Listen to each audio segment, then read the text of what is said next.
अकोट तालुक्यातील संतनगरी म्हणून ओळखल्या जाणाऱ्या मुंडगाव ग्रामपंचायतीच्या वतीने सार्वजनिक पोळ्याचं आयोजन करण्यात येते। गावातील सर्व जाती धर्माचे शेतकरी आपल्या बैलांना सजवून ग्रामपंचायतीने ठरवलेल्या ठिकाणी एकत्र होतात। त्यामधून ग्रामपंचायतच्या वतीने उत्कृष्ट बैलजोडीची निवड करण्यात येऊन त्या शेतकऱ्यांचा शाल आणि श्रीफळ देऊन सत्कार करण्यात येतो। उत्कृष्ट बैलजोडीला झूल चढवून तिचा सन्मान करण्यात येतो आणि या बैलजोडीची गावातून वाजत गाजत मिरवणूक काढण्यात येते। मुंडगावमध्ये सार्वजनिक पोळ्याचं आयोजन पहिले लोकनियुक्त सरपंच अवधूत अंबळकर यांनी केले होते। तीच परंपरा आजही कायम ठेवली आहे। शेतकरी एकाच तोरणाखाली आपले बैल उभे करतात। आज पार पडलेला सार्वजनिक पोळा उत्साहात शेतकरी प्रभाकर नेमाजी निन्हाळ आणि त्यांच्या शिवशंभू या जोडीचा प्रथम क्रमांक आला। ग्रामपंचायतच्या वतीने या जोडी मालकाचा सरपंच तुषार पाचकोर, ग्रामीण पोलीस स्टेशनचे ठाणेदार किशोर जुनघरे आणि माजी जिल्हा परिषद सदस्य रमेश खलोकार, पशुवैद्यकीय अधिकारी डॉक्टर विधिता चराटे मॅडम यांनी शाल आणि श्रीफळ देऊन सत्कार केला।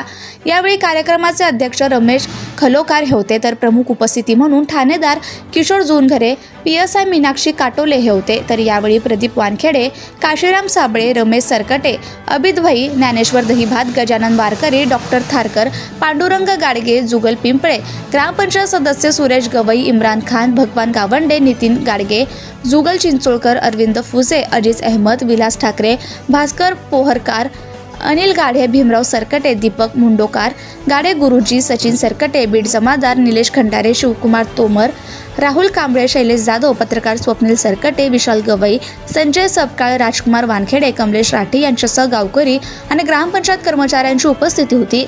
यावेळी अनेक शेतकऱ्यांनी बैलजोड्यांना आगळ्यावेगळ्या पद्धतीने सजावट केली होती। त्यामध्ये विविध देखावेही सादर केले होते। सत्यशोधक न्यूज चॅनलसाठी अकोला जिल्हा संपादक विशाल गवई। आज या कार्यक्रमी मार्फत राबविला जातो। मला तरी असं वाटते की माझ्या पाहणीत हा प्रकार दिसत नाही। प्रत्येक गावात पोळा होतो, परंतु अशा पद्धतीची स्पर्धा यातून एक समाजविमुखता आहे आणि एक स्पर्धेचं एक रूप आहे ते अतिशय चांगल्या पद्धतीने साजरा केला जाते।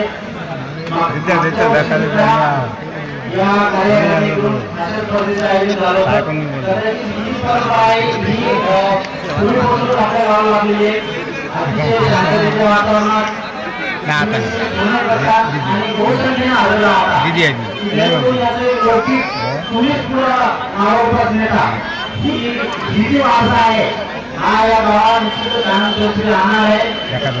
आणि अशा प्रसंगी पोलीस प्रशासनाला प्रशासन करता त्याबद्दलही आम्ही पोलीस प्रशासनातर्फे आपला खूप खूप धन्यवाद देऊ इच्छितो। प्रवास दिनानिमित्त खूप खूप धन्यवाद सर्वांना, खूप खूप शुभेच्छा। Thank you so much. Subscribe now and press the bell icon. Never miss an update.